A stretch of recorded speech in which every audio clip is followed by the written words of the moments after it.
Let's look at this absolute tosser who is the mayor of Auckland and how he is completely unfit for office. I don't want to beat around the bush and kind of go, what is he doing? He is unfit for office. I did a whole bunch of interviews with mayors leading up to the last mayoralty election, and love him or hate him, the mayor of Dunedin, whether you agree with his politics or not, the one thing I was impressed with in the interview is how much he wouldn't comment on because he was the mayor. Right, there was things that obviously all the people running for mayor and all that were saying all these things about, we're going to fix this, we're going to fix that, and this is terrible, and there was things that he actually wouldn't because he was the mayor.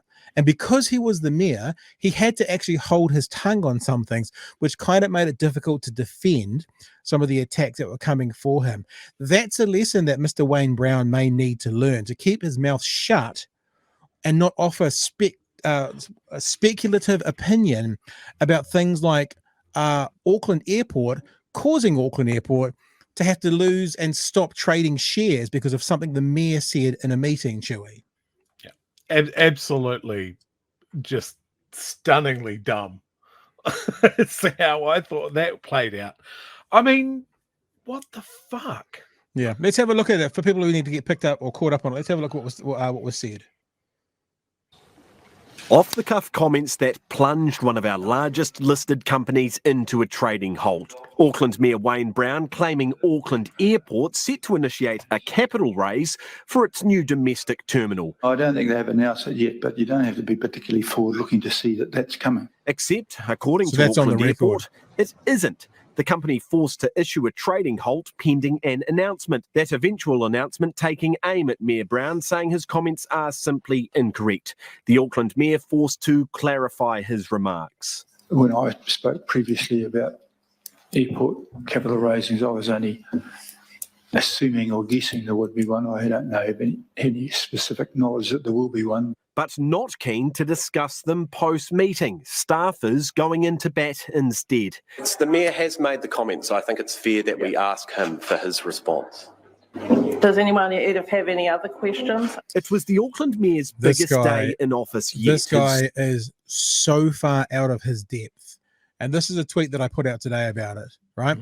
So Auckland Airport halts trading because of information and speculations that Wayne Brown made public, likely financially damaging the asset that Auckland City partly owns. Welcome to right-wingers trying to run governments like businesses. Although in saying that, with a bit more research that I did today, I think it's a little bit generous, us describing him as a businessman. Yes, he's run some businesses and he owns a pub. He's been on boards of lots of things. But, when you hear people saying, this politicians never run a business, it's like, actually, when you think about that, you think about them doing something or building something. That's actually not who he is. But what he is an utter asshole who goes, I'm going to solve it. Don't fucking question me. And we have evidence of that, right? I'm going to, first of all, show you a story from a week ago. There was an opening to a film studio in Auckland that was, he was there at the opening, and the media was there to cover it. He refused to talk to the media. And he ended up doing something like, in Fair Go, when they catch out the dodgy plumber and they walk up on him and he does this whole hand in the, this thing, the dodgy plumber. He comes off like a dodgy plumber. Mayor Wayne Brown has continued his cost-saving crusade this week, but he's not keen to answer questions about it. Nick Trubridge caught up with him at the opening of a new Auckland film studio. Media invite opening. Auckland Mayor Wayne Brown not exactly keen to answer basic questions on budget proposals and possible asset sales. Instead, at this media-friendly event, he told us to talk to the hand. Just a few minutes. He was here to open this to news. He's there to open it at a media event, and he won't talk to the media. Oh my God. So today, after he royally fucked up, completely out of his depth, offering an opinion when he should have kept his mouth shut, this is his attitude towards the media, rightfully calling him out. Did you take the focus off the budget today by a few ill-timed remarks? Any informed person can make a suggestion. I didn't make No, they can't. Not the mayor of a city. And sees what I think. No one can halt this halt trading, though, Mayor. All the way through my campaign, I suggested that interest rates will rise and there will be a much larger level of inflation than anyone expected. All the way through the campaign, media questioned that and said, "You're not right." We're talking and it's about turned out the triggering of a trading halt. But Wow. we're talking specifically about your comments today, not your past comments in the campaign, just the basis for those comments today. All we're asking for is Look at that face. the basis of those comments. And that it could almost halve the council's shareholding once the capital raising went through. You can't just say there's nothing to see here, surely. There's anyone observing of companies is allowed to consider what they may or may not do. Not everyone is the mayor of the country's largest city, though. Bingo. And the large Bingo. That'll do. Oh my God. What an angry, ill-tempered man that has just stumbled. Like, he's just stumbled into this job. It's just very clear that it's shoot from the hip and I've got reckons. And this is the thing that just drives me batty. What are his qualifications? He's been a mayor of the far north before that was riddled with really dodgy dealings and contracts being given to companies that he had vested interest in. And then people have gone, all right, we've got a choice for Auckland City, this guy or a brown guy. Well, I know where my vote's going. Yeah. And this is what they've got. They've got a guy who cannot, like, he's a business guy that doesn't understand how business works, apparently. Who doesn't understand his responsibilities and the things that he says will have effects on people. But I think this is the point. What business people do and what businesses do. Carl also says, bloody hell, when the CEO makes a comment that causes a trading halt, the board looks for blood on the floor. Mm-hmm. Pretty spot on. And look, we're hearing it time and time and time again. I'm a businessman. I'm a businessman. I'm a businessman. You know, they've never run a business. A city, a council, a government is not a fucking business. You cannot treat a council decisions, council assets, services like a business. Because if you did, for example, all the libraries would be gone tomorrow, right? So it's not to say I'm a businessman and I have business credentials is not a metric for measuring are you going to be a good politician. What we're seeing here, and we saw it last night, Chewie, when you joined us with that that Kaipara mayor as well. Yeah. Is that there are people who are like, I know best, don't question me. He is going to get slaughtered this term, and I'll say it here now, right? I'll put it out there. He will not be the mayor at the end of this term. He won't survive this. Because if he thinks that he can just treat the media like that, and I'm not saying the media are worthy of being treated with kid gloves, but they are going to tear him a new one. He will not be able to handle it. Because like most fucking alt-right, right-wing people who think they're authoritarians, they have the thinnest skin in the world. Oh, absolutely. And he will not be able to handle it. On top of the thing that happened today makes him unfit in and of itself for the office he holds. Yeah. There's a reason, and it's startlingly obvious now, right? That there was a lot of questions why all media appearances were cancelled, interviews weren't happening. He just wasn't fronting, and everybody's like, this is pretty weird.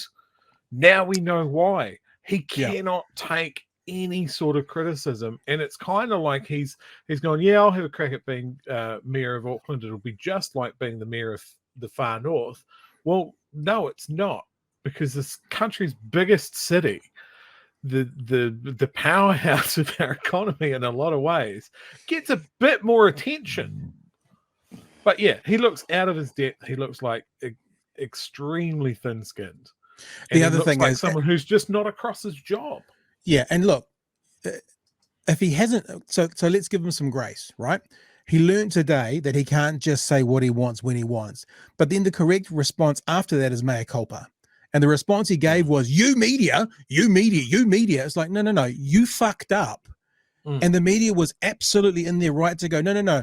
We want to know where that information came from that you decided to put on record and mention publicly that caused this asset that Auckland City owns part of to have to halt trading, potentially damaging it, and you did that. Why? Not media. It's like, no, you don't get to do that. No. No, look over here. This is the thing. Yeah, I mean, his whole, like, right from the start, when he was like, "Oh, I've demanded to see the books, the publicly available books, Yeah. of the finances of it," and he's going down this thing of saying, "Oh, we've got too much debt. We've got too much debt." Auckland City's debt is well within tolerances. Yeah. Like, they're servicing their debt. It costs them 10% of their revenue to service their debt, which is good order for a city. He's sitting on a massive amount of assets. Yeah. And then he's done this, and I just don't, it seems a bit grifty. I'm going to tank the share price, and then maybe some of my mates will swoop in and get them when Auckland City divests its 18% of its shares, or half of that. He's sitting on like almost $3 billion worth of golf courses, but there hasn't been any mention of that. But daycare centres. Council-run daycare centres are on the chopping block. Apparently, I don't know. I'd like to mental. Just that on that point, I'd like to know more about the golf courses. I used to play a lot of golf in Auckland, and there aren't that many public golf courses. There's lots of private ones. So I'm interested as to what that number is and where it's from. Not to negate your point at all, but like I used to play at Chamberlain Park, which is by Western Springs, quite a lot, which is a public. But I don't know. We'll. So have you got it? Oh, there you go. Right there. The publicly owned land. So where is that? That is Chamberlain Park, I think, because that's right beside the motorway. There's 13 golf courses operating on 535 hectares of council-owned or managed land, covering an area 1.25 times larger than Auckland City Centre. Okay. The publicly owned land is estimated to be worth $2.9 billion. So they may not look. Let's not get into a debate about is he right or is he wrong. That may not be publicly owned golf courses. That might be private owned golf courses using public owned land as well, but like leasing the land. But yep, cool, sweet, see it. But even so, there's $3 billion there. Look, and as we all know, right, and you know this, Chewy, you've owned houses and own house at the moment. In an ideal world, always the best decision to make financially is if you can afford to keep your assets. We can't always. 100%. Sometimes we have to sell your house to buy the next house. But if you can afford it to keep it, which is, as you've just said, Chewy, and as we have said before, it's not about Auckland having debt. It's about if the rates and the rate payers can service that debt. And as you've just said, they can. So why would you sell the assets?